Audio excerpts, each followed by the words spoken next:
Assalamualaikum warahmatullahi wabarakatuh. Perkenalkan, nama saya Muhammad Jaki Albayaki dari kelas Standar Industri TKJ 1 di SMK Negeri 1 Majalaya. Kali ini saya akan menjelaskan tentang basic Cisco. Jadi ini adalah remote Cisco real device ya, ada switch, kabel konsol, PC atau laptop, atau ini port konsol ya. Baik, kita lanjut. Ini adalah remote Cisco real device. Ini ada putih, aplikasi putih, ada konsol port RJ45, SC power connector. Ini biasanya yang untuk kabel untuk menyalakan ya, SC power connector. Lalu kita lanjut, langsung kita bahas basic configuration.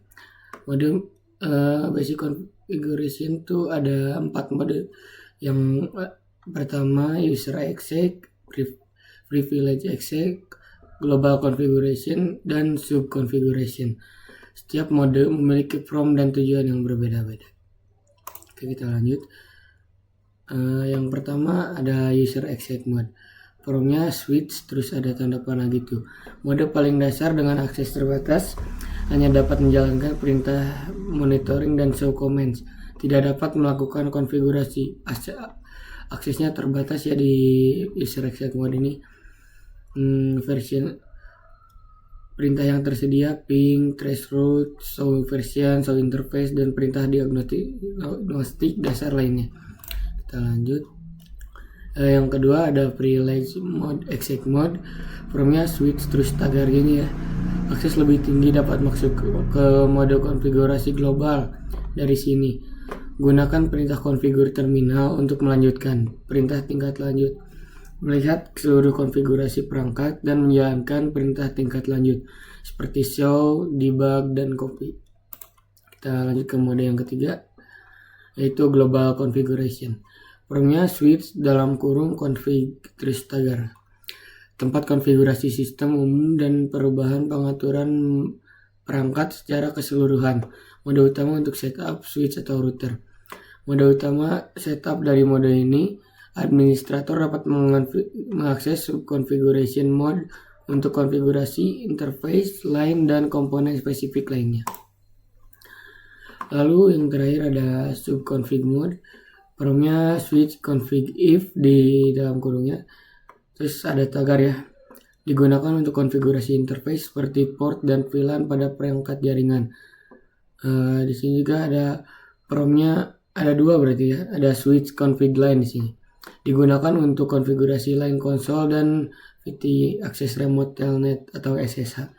Mode ini mengatur akses dan koneksi perangkat secara spesifik, memungkinkan konfigurasi detail per komponen. Kita lanjut. Konfigurasi dasarnya ini itu untuk menamai switch biasanya, untuk menamai device. Ini hostname SW1 tuh switch 1 ya. Mengubah nama perangkat untuk identifikasi dalam jaringan. Lalu di sini ada cara memasukkan password ya. Di sini kenapa SW1? Karena si perangkatnya itu udah kerubah jadi SW1 switch 1. Ini enable secret Cisco 123, mengamankan akses ke privilege access mode. Terus banner MOTD. Jadi kayak kalau misalnya ada yang login ke jaringan kita, terus passwordnya salah, ada pesan peringatan pas loginnya. Akses hanya untuk administrator jaringan. Kita lanjut. Konfigurasi password ini cara ini ya. Kalau password VTI ini biasanya buat remote. Kalau ini line konsol, password lainnya. Lalu kita konfigurasi IP dan simpan. Pengaturan alamat IP pada interface VLAN dan cara menyimpan konfigurasi agar tidak hilang saat restart. Ini cara ininya, masukin IP address ya di sini, terus no shutdown. Ini cara menyimpan konfigurasinya. Nah, di sini cara cek konfigurasinya ya. Biasanya show IP address, show IP interface brief. Cara cek konfigurasi aktif dan cek password di sini ya. Show running config. Cara cek password, show startup config. Baik, begitu saja presentasi PPT-nya. Kita lanjut ke praktek Cisco. Pertama-tama kita tambahkan switch dan router.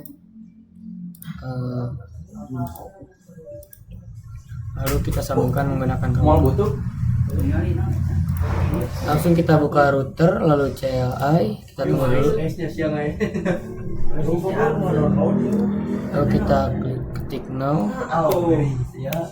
enable, configure terminal. Di sini kita namain dulu ini ya, hostname misalnya namanya S1.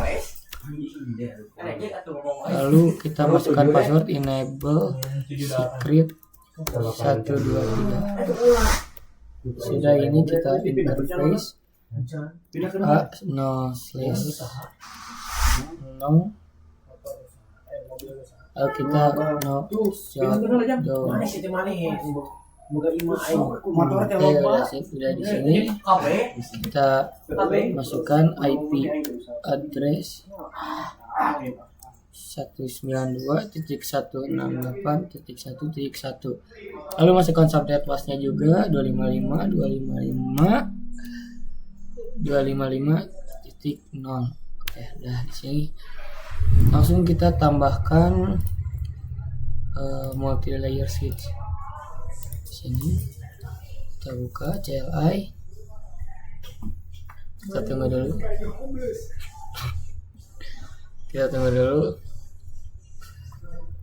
lalu kita ketik no, enter, enable, lalu configure terminal, lalu kita masukkan VLAN 10. Oke, udah kayak gini. Kita masuk lagi ke router. Kita exit dulu ya, di sini exit. Lalu di interface FA0/0.10. Misalnya ini VLAN 20, 30, kita VLAN 10. Sekian presentasi dari saya. Mohon maaf bila ada kesalahan kata. Wassalamualaikum warahmatullahi wabarakatuh.